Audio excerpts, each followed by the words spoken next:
بسم اللہ الرحمن الرحیم اللہم صلی علی محمد وعلی آل محمد کما صلیت علی ابراہیم وعلی آل ابراہیم انک حمید مجید اللہم بارک علی محمد وعلی آل محمد کما بارکت علی ابراہیم وعلی آل ابراہیم انک حمید مجید۔ بسم اللہ الرحمن الرحیم۔ السلام علیکم ورحمۃ اللہ وبرکاتہ۔ حضرت بہلول رحمت اللہ اور ایک لڑکے کا واقعہ۔ حضرت بہلول رحمت اللہ فرماتے ہیں کہ میں ایک مرتبہ بصرہ کی ایک سڑک پر جا رہا تھا۔ راستے میں چند لڑکے اخروٹ اور بادام سے کھیل رہے تھے اور ایک لڑکا ان کے قریب کھڑا رو رہا تھا۔ مجھے خیال ہوا کہ اس لڑکے کے پاس بادام اور اخروٹ نہیں ہیں، ان کی وجہ سے رو رہا ہے۔ میں نے اس کو کہا، بیٹا تجھے میں اخروٹ اور بادام خریدوں گا، تو بھی ان سے کھیلنا۔ اس نے میری طرف نگاہ اٹھا کر کہا، ارے بے وقوف، کیا ہم کھیل کے واسطے پیدا ہوئے ہیں؟ میں نے پوچھا، پھر کس کام کے واسطے؟ کہنے لگا، علم حاصل کرنے کے واسطے اور عبادت کرنے کے واسطے۔ میں نے کہا، اللہ جل شانہ آپ کی عمر میں برکت کرے، تو نے یہ بات کہاں سے معلوم کی؟ کہنے لگا، حق تعالی شانہ کا ارشاد ہے، افحسبتم انما خلقناکم عبثا، سورۃ المؤمنون۔ کیا تمہارا یہ گمان ہے کہ ہم نے تم کو یوں ہی بیکار پیدا کیا اور ہمارے پاس نہیں لوٹائے جاؤ گے؟ میں نے کہا، بیٹا تو بڑا حکیم معلوم ہوتا ہے، مجھے کچھ نصیحت کر۔ اس نے 4 شعر پڑھے جن کا ترجمہ یہ ہے، میں دیکھ رہا ہوں کہ دنیا ہر وقت چلا جاؤ میں، آج یہ گیا کل وہ گیا۔ دنیا ہر وقت چلنے کے لیے دامن اٹھائے قدم اور پنڈلی پر دوڑنے کے لیے تیار رہتی ہے، پس نہ تو دنیا کسی زندہ کے لیے باقی رہتی ہے، نہ کوئی زندہ دنیا کے لیے باقی رہتا ہے۔ ایسا معلوم ہوتا ہے کہ موت اور حوادث 2 گھوڑے ہیں جو تیزی سے آدمی کی طرف دوڑے چلے آ رہے ہیں۔ بس اور بے وقوف جو دنیا کے ساتھ دھوکے میں پڑا ہوا ہے، ذرا غور کر اور دنیا سے اپنے لیے کوئی آخرت میں کام آنے والی اعتماد کی چیز لے لے۔ یہ شعر پڑھ کر اس لڑکے نے آسمان کی طرف منہ کیا اور دونوں ہاتھ اٹھائے اور آنسو کی لڑی اس کے رخساروں پر جاری تھی، اور یہ 2 شعر پڑھے جن کا ترجمہ یہ ہے، اے وہ پاک ذات کہ اسی کی طرف عاجزی کی جاتی ہے اور اسی پر اعتماد کیا جاتا ہے۔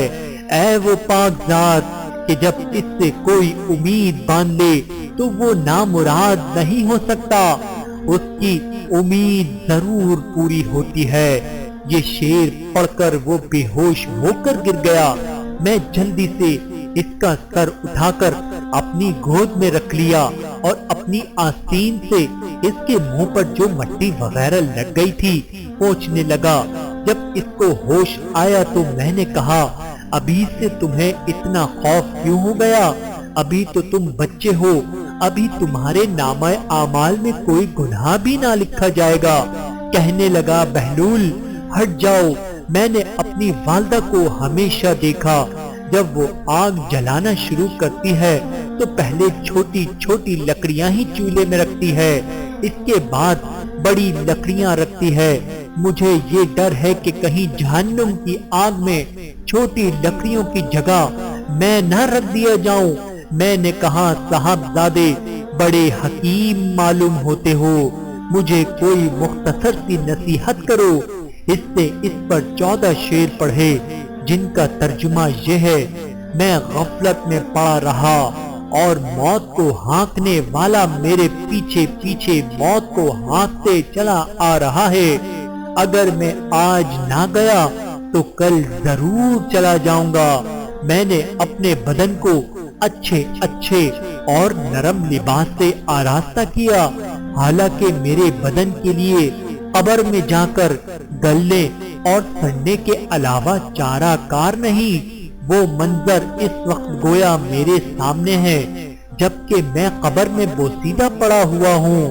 میرے اوپر مٹی کا ڈھیر ہوگا اور نیچے قبر کا گڑھا ہوگا، اور میرا یہ حسن و جمال سارا کا سارا جاتا رہے گا اور بالکل مٹ جائے گا، حتیٰ کہ میری ہڈیوں پر گوشت رہے نہ کھال رہے گی۔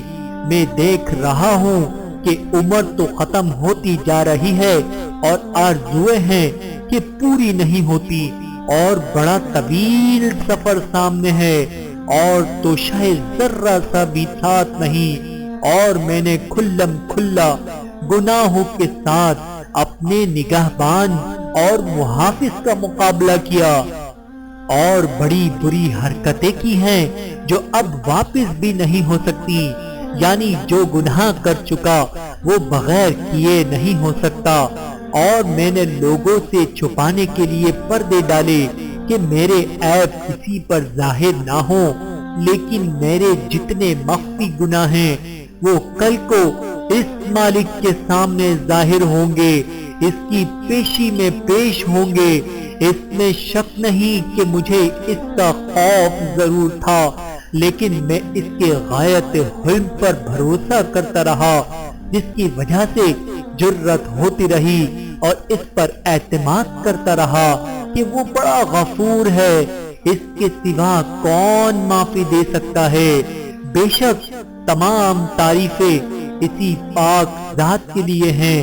اگر موت کے اور مرنے کے بعد گلنے اور سڑنے کے سوا کوئی دوسری آفت نہ بھی ہوتی، اور میرے رب کی طرف سے جنت کا وعدہ اور دوزخ کی دھمکی نہ بھی ہوتی، تب بھی مرنے اور سڑنے ہی میں اس بات پر کافی تنبیہ موجود تھی کہ لہو لہب سے احتراز کیا جاتا، لیکن کیا کریں کہ ہماری عقل زائل ہو گئی، کسی بات سے عبرت حاصل نہیں ہوتی، بس اب اس کے سوا کوئی چارہ نہیں۔ کاش گناہوں کو بخشنے والا میری مغفرت کر دے۔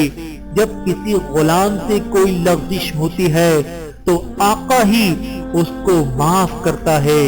بے شک میں بدترین بندہ ہوں جس نے اپنے مولا کے عہد سے خیانت کی، اور نالائق غلام ایسے ہی ہوتے ہیں کہ ان کا کوئی قول قرار معتبر نہیں ہوتا۔ میرے آقا، جب تیری آگ میرے بدن کو جلائے گی تو میرا کیا حال بنے گا، جبکہ سخت سے سخت پتھر بھی اس آگ کو برداشت نہیں کر سکتے۔